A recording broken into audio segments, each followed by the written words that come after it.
Andito kami ngayon sa Costa Maya, Mexico. Ito yung pinakaunang port na dadaungan namin for this cruise. The last 2 days tayo nag-sailing papunta dito. And the next 3 days may dadaungan ulit tayo. But for this vlog, dito tayo sa Costa Maya, Mexico. Let's go! Dito na kami sa baba. Sa port ng Costa Maya, Mexico. So, ganito yung happening pag pagbababa ka sa barko.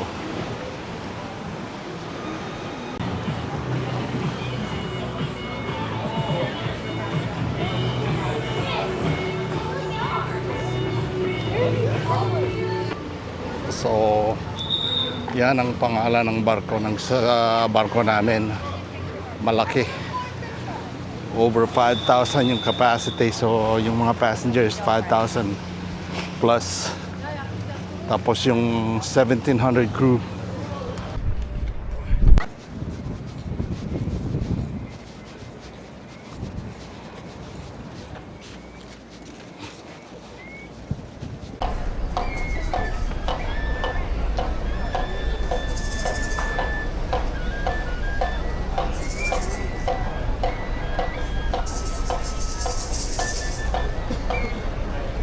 They are ready now, so please let's give them a big round of applause to support and motivate the flyers.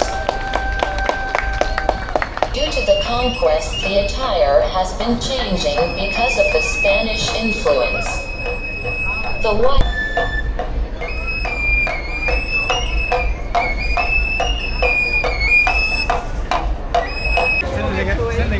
I saw that.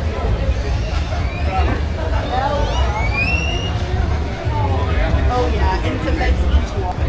Guys.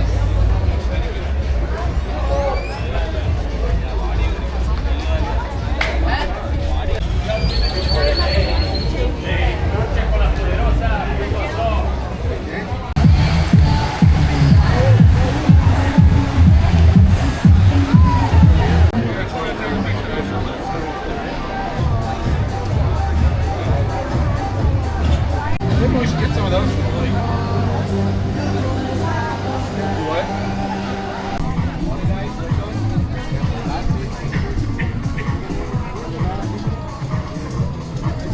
Dito kami sa Sharo papuntang downtown.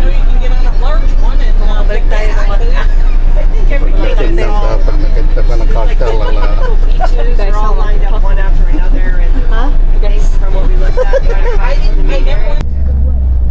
I could see my mom being the very one that farther away from everybody.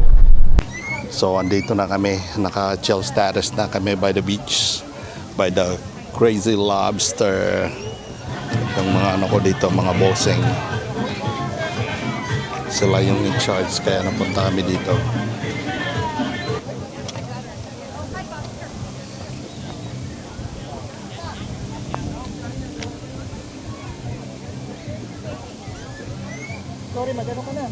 Swimming when you're drunk. Hey, I don't got time to be saving anybody, alright? Dito kami nagpunta sa pinaka downtown nila. Sa may beach front.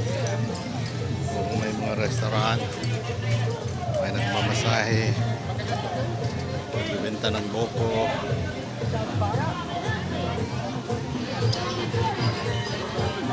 Mga souvenirs.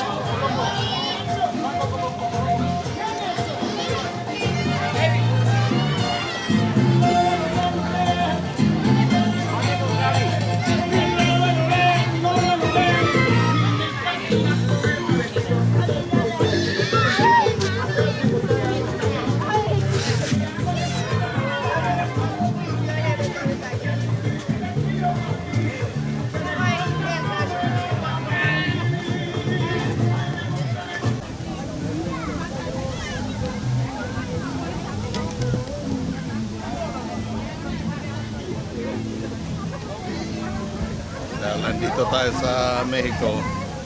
Yung lunch namin ay octopus tostadas and shrimp tacos. Don't worry, I'll help you.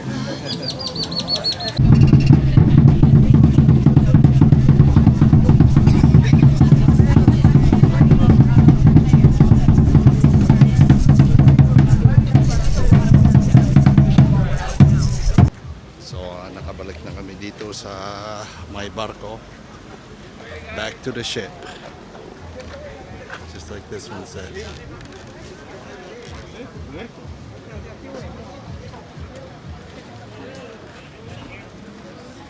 Retorno al barco. Sanitario. So, how's you guys' experience in Costa Maya? The beer here. Para maging social na naman ako.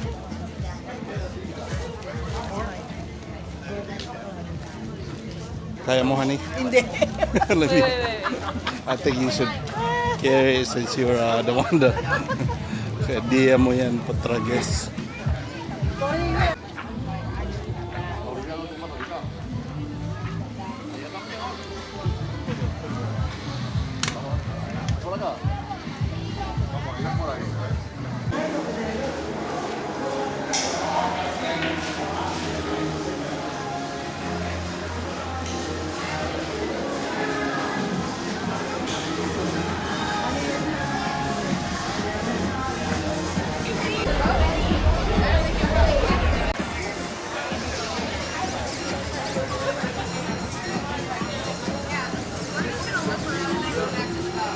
Where's the mom? Gusto ko magpa-picture doon sa harapan.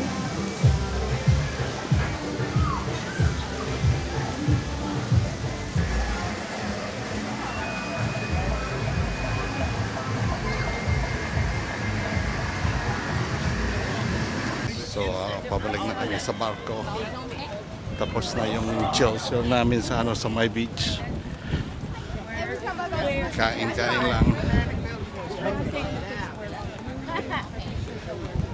So, yung tatlong barko ngayon nandito sa sa port. Dalawa dyan nasakyan na namin. Yung Enchanted of the Seas, we rode on it back in 2019. And the MSC Seascape. Yan yung sinakyan namin ngayon. Almost twice as big as the Enchanted of the Seas.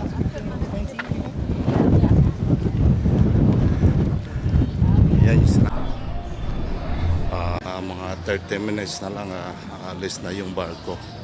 It looks like yung mga mga passenger nakasakay na lahat sa sa barko. At least yung passenger ng MSC yung barko namin. Pero yung yung dalawa pang barko na na nandito nakadaong ngayon, passenger nila nagpapasukan pa lang anong oras kaya yung nila yung pag-alis nila. Oh, check that back, yung Norwegian paalis na siguro. Umaandar na yung tingnan mo.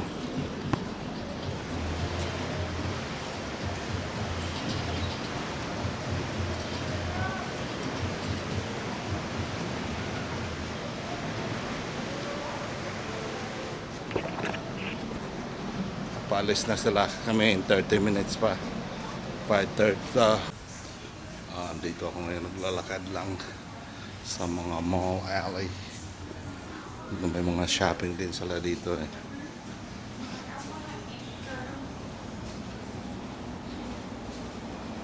Akyat ako doon sa sa taas para makita ko yung isang barko na paalis.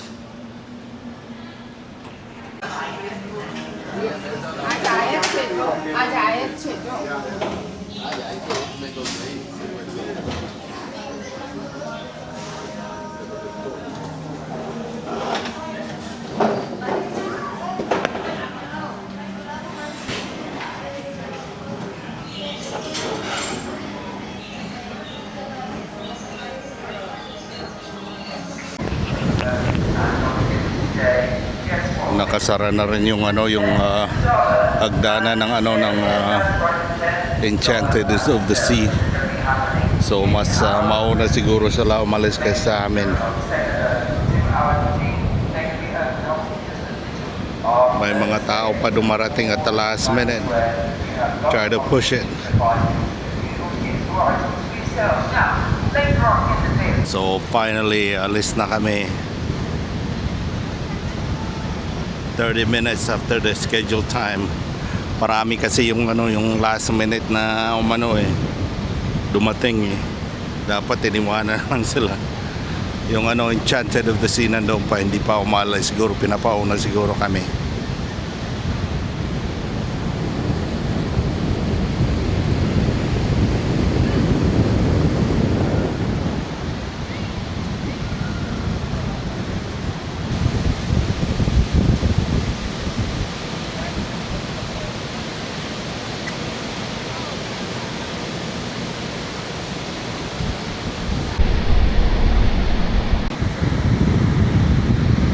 Dito naman na kami sa sa kabila. Titingnan ko paano yung isang barko doon na Royal Caribbean. Tingnan ko, umalis na rin sila. Kala ko sila mauna eh. Natanggal na nila siya. Ayan po, paalis na rin sila. Oh, yun, paalis na rin sila.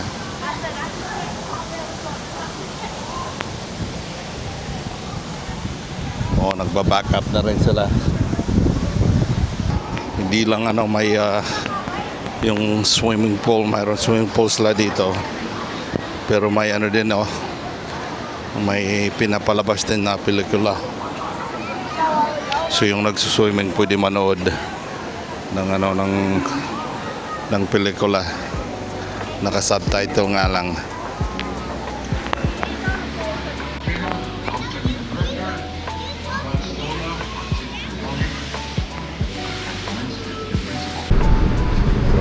Andito na ako ngayon sa pinakalikod ng barko.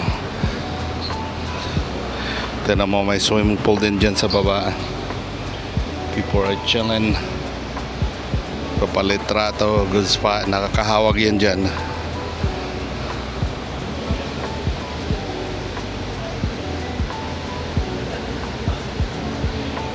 Ayan being a good husband, taking a photo of the wife or a girlfriend.